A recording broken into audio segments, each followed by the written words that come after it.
estudar. A mensagem de hoje é a segunda parte de uma série de 3 mensagens. A primeira foi feita há 15 dias atrás, onde nós estamos falando sobre o porquê Jesus veio. Na primeira parte, nós vimos que Jesus veio para buscar e salvar o que se havia perdido. Hoje nós vamos ver o que está em João 10:10. Eu vim para que tenham vida e a tenham em abundância. Então Jesus veio para que tivéssemos vida abundante.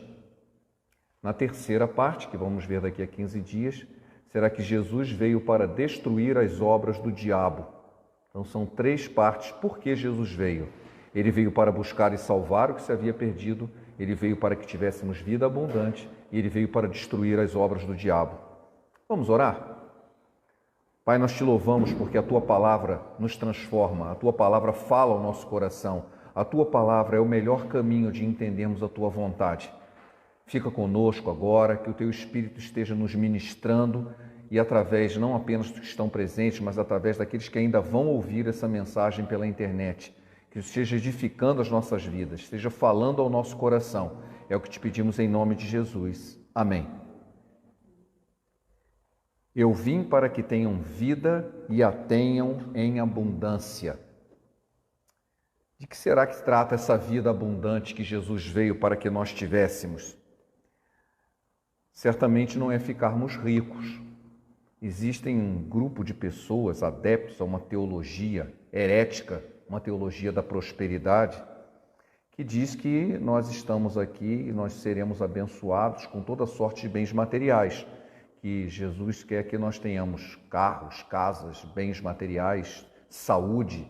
Alguns sejam a exagerar que o crente que está debaixo da promessa nunca fica doente. Nunca fica doente, porque, segundo essas pessoas, existe um texto que diz que Jesus levou sobre si as nossas enfermidades e que se um de nós estivermos doentes, é porque ou nós não temos fé suficiente ou estamos em pecado. Essa é a interpretação que essas pessoas fazem.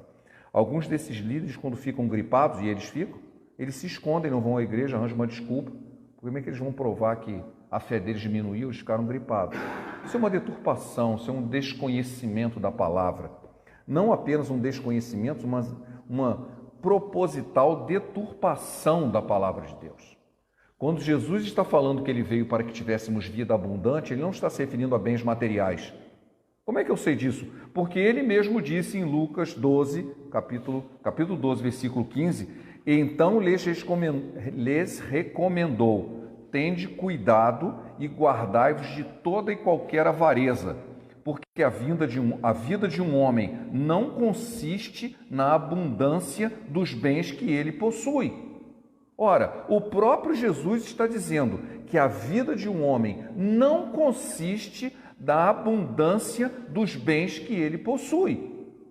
Ora, se Jesus disse isso, com certeza, quando ele disse que veio para que nós tivéssemos vida abundante, ele não está se referindo aos bens materiais. A que ele está se referindo? A tradução adequada da palavra grega que está aqui no original é uma vida além da medida, algo a mais, uma vida plena, uma vida cheia de significado, uma vida cheia de valor, uma vida de verdade, uma vida cheia de vida. Jesus nos promete uma vida muito melhor do que aquela que nós poderíamos imaginar. Porque a que nós podemos imaginar é uma vida cheia de bens.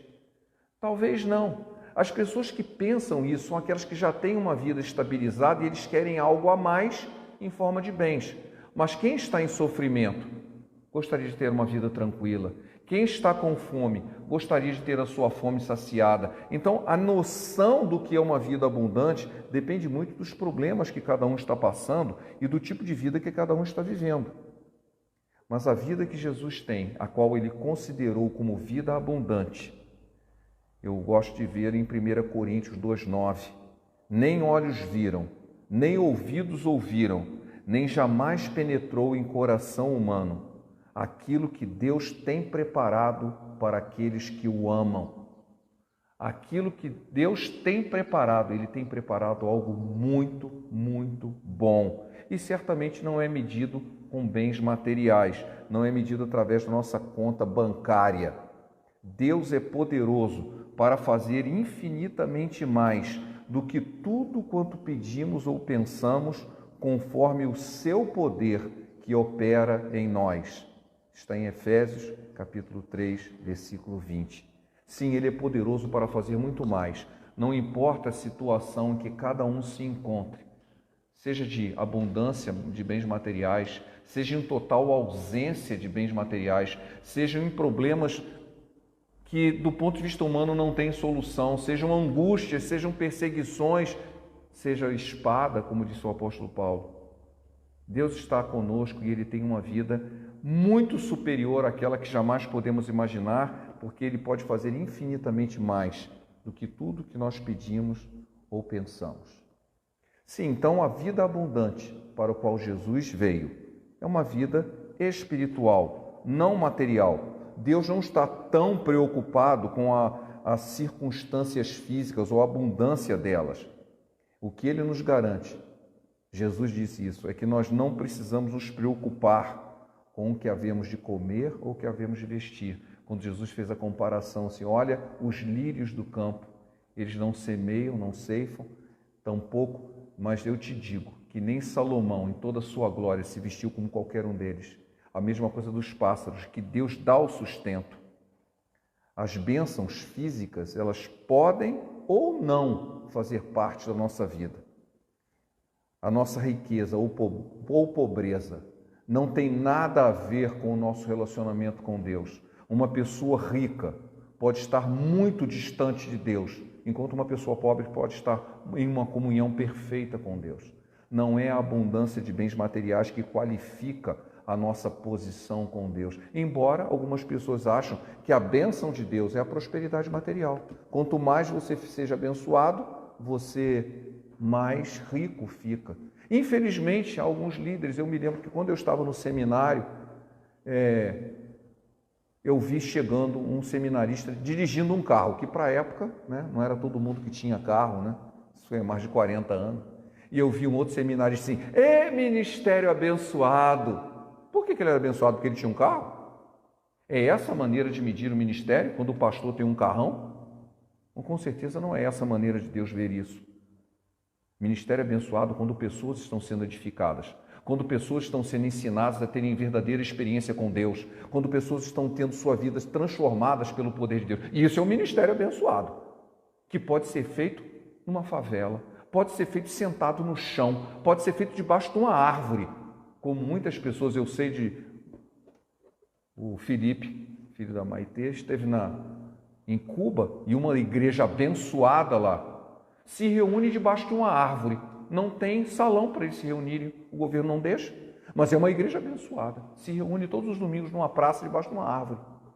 Não tem bênçãos materiais, mas tem bênçãos espirituais. Sim, isso é uma igreja abençoada.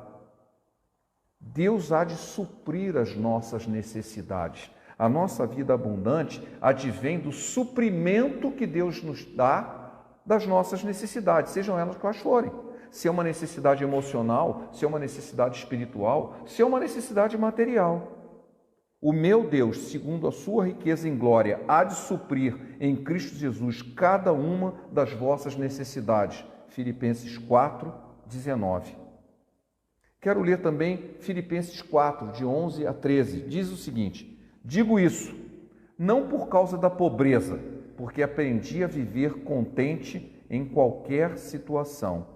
Tanto sei estar humilhado, como também sei estar honrado. De tudo, em todas as circunstâncias, já tenho experiência, tanto de fartura como de fome, assim de abundância como de escassez. Tudo posso naquele que me fortalece. A verdadeira abundância é nós podemos fazer essa afirmação. Eu posso tudo naquele que me fortalece, porque Ele supre as minhas necessidades. Ele me dá uma vida abundante, abundante de bênçãos, mas não necessariamente bênçãos materiais, mas suprindo as minhas necessidades com os seus propósitos, segundo os seus propósitos. Nós estamos falando, portanto, de uma qualidade de vida. Vida abundante é uma vida de qualidade, uma vida especial. E o testemunho é esse, que Deus nos deu a vida eterna, e essa vida está no seu Filho. Aquele que tem o Filho tem a vida, aquele que não tem o Filho de Deus não tem a vida. 1 João, capítulo 5, versículos 11 e 12. Nós precisamos ter o Filho de Deus para ter essa vida abundante. E Ele nos dá uma vida abundante agora e eterna. E eu gostaria de falar algumas coisas sobre essa vida eterna. Nós fomos sepultados com Ele, Jesus, na morte pelo batismo, para que, como Cristo foi ressuscitado dentre os mortos, pela glória do Pai, assim também andemos nós em novidade de vida. Isso é em Romanos 6, 4. Há uma coisa que vale a pena nós pararmos para pensar aqui. A vida abundante, ela não é a vida atual melhorada. É uma nova vida, uma novidade de vida. Por isso que sempre aparece no texto, não esse que Jesus disse, mas nos demais textos do Novo Testamento, novidade, vida nova, novidade de vida, porque senão dá a impressão de que é a mesma vida dando uma melhoradinha, passando uma tinta por cima para dando uma melhorada, como Jesus chamou lá de sepulcro caiado, né? Você só pinta por fora, mas por dentro continua podre. Não é uma vida melhorada, é uma vida transformada, uma novidade de vida. Em João, no capítulo 3, versículo 16, eu acredito que todo crente sabe de cor, porque Deus amou o mundo de tal maneira que deu o seu Filho unigênito, para que todo aquele que nele crê não pereça, mas tenha a vida eterna. Deus enviou Jesus para que nós tivéssemos uma qualidade de vida especial, uma novidade de vida e uma vida eterna, que se alcança isso tudo pela fé. Pela fé. Hoje na escola dominical estávamos falando, sobre Efésios, que diz que a salvação é um ato de graça por meio da fé.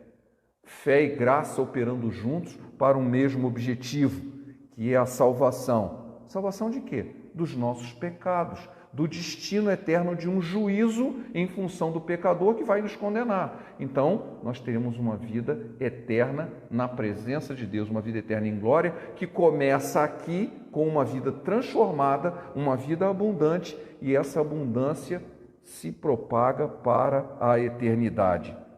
Se, porém, andarmos na luz, como Ele na luz está, mantemos comunhão uns com os outros, e o sangue de Jesus, seu Filho, nos purifica de todo o pecado.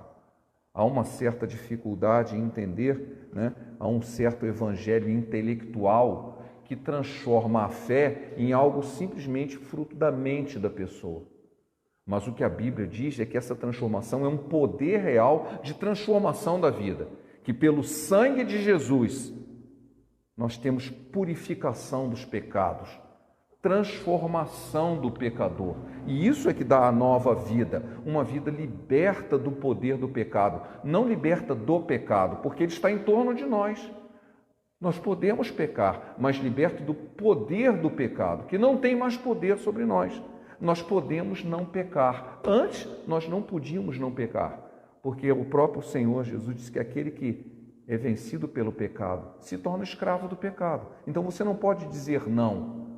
Algumas pessoas falam não, porque a igreja diz só não para tudo. Mas não é a palavra dos livres, porque o escravo ele só pode dizer sim. Sim, Senhor. Ele não tem direito de dizer não. Ele é escravo, ele só pode dizer sim. O patrão manda, o dono manda e ele diz sim. Ele não tem direito de dizer não. Agora o livre diz não, eu não quero isso. Eu não vou fazer. Então quando eu posso dizer não, significa que eu sou livre. Porque eu poderia dizer sim. Mas eu não quero, eu quero dizer não. Eu quero agradar aquele que me libertou. Eu quero agradar aquele que transformou a minha vida, que me tirou do poder do pecado e me levou para o reino do seu Filho, do seu amor, o reino de luz, não mais o reino de trevas. Há uma coisa muito importante que nós precisamos entender, que nesse processo de conversão, que vem através da fé, que é uma união da ação da graça de Deus com a fé, há uma transformação e há a vinda do Espírito Santo sobre nossa vida. Jesus disse que enviou o Espírito Santo para estar conosco e nós somos o templo do Espírito Santo. Ele está em nós e opera em nós. Como Jesus disse, ele veio para ensinar o homem a respeito do pecado, da justiça e do juízo. Então ele está nos ensinando, ele está em nós. Quando nós recebemos a Jesus como Salvador, o Espírito Santo vem habitar em nós. E eu gostaria de ler para que nós pudéssemos ter uma visão clara do que é essa vida abundante, Gálatas capítulo 5. Se vocês estão com suas Bíblias abertas ou com os seus celulares ligados, né? Porque agora a Bíblia não é mais aberta, né? Ela é digitada, né?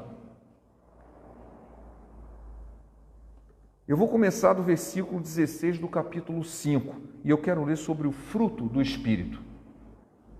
Digo, porém, andai no Espírito e jamais satisfareis a concupiscência da carne, porque a carne milita contra o Espírito e o Espírito contra a carne, porque são opostos entre si, para que não façais o que porventura seja do vosso querer.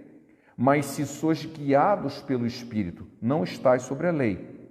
Ora, as obras da carne são conhecidas e são prostituição, impureza, lascívia, idolatria, feitiçaria, inimizades, porfias, ciúmes, iras, discórdias, dissensões, facções, invejas, bebedice, glutonaria, coisas semelhantes a essa, a respeito das quais eu vos declaro, como já outrora vos preveni, que não herdarão o reino de Deus o que tais coisas praticam.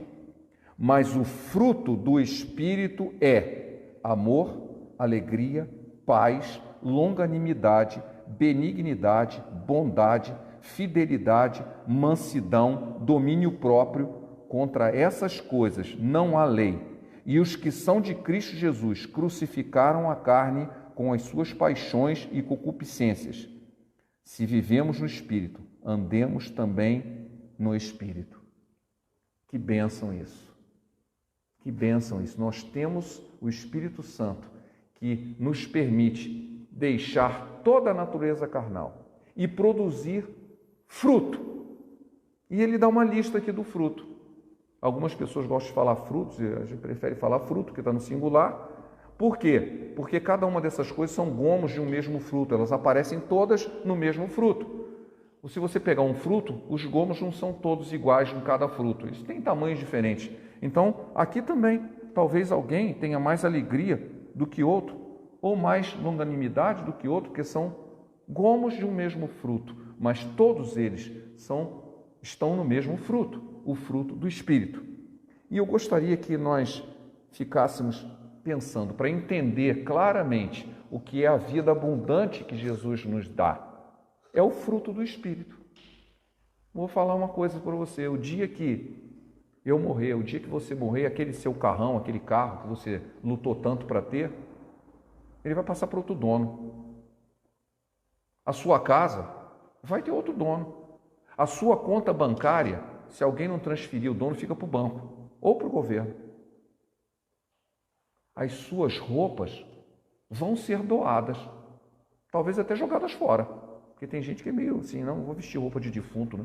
Vai ser jogado fora. Aquelas bolsas, aqueles sapatos que as mulheres gostam tanto de ter, vai ser tudo doado, não vai ficar nada. Então, se essa é a sua vida abundante, ela vai ter fim. Ela vai passar para a mão de outro. Mas se você olhar o fruto do Espírito,